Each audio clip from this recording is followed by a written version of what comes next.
জি বাংলার জনপ্রিয় ধারাবাহিকে এন্ট্রি নিল ওগো নিরুপমা খ্যাত অভিনেত্রী অর্কজা আচার্য। ওগো নিরুপমা ধারাবাহিকে মুখ্য চরিত্রে অভিনয় করে দর্শকের কাছে পরিচিতি পেয়েছিলেন অভিনেত্রী অর্কজা আচার্য।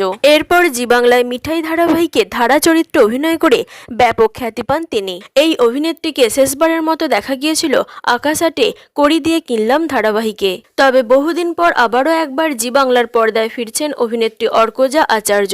জি বাংলার পপুলার ধারাবাহিক আনন্দিতে আসতে চলেছে নতুন চমক। ধারাবাহিকের নতুন প্রমোতে ডাক্তার হিসেবে দেখা মিলল অভিনেত্রী অর্কজা আচার্যর, যদিও তার চরিত্রটি পার্শ্ব চরিত্র। জানা যাচ্ছে ধারাবাহিকে একজন সিঙ্গেল মাদারের চরিত্রে অভিনয় করবেন অর্কজা। গল্পে তার চরিত্রের নাম সুপর্ণা। অভিনেত্রী অর্কজা জানান, নতুন এই সফর ভীষণ ভালো লাগছে। প্রায় 1.5 বছর পর আবার ছোট পর্দায় ফিরলাম। দর্শকদের থেকে বেশ ভালোই ভালোবাসা পাচ্ছি। আশা করব আগামীতেও তাদের ভালো লাগবে।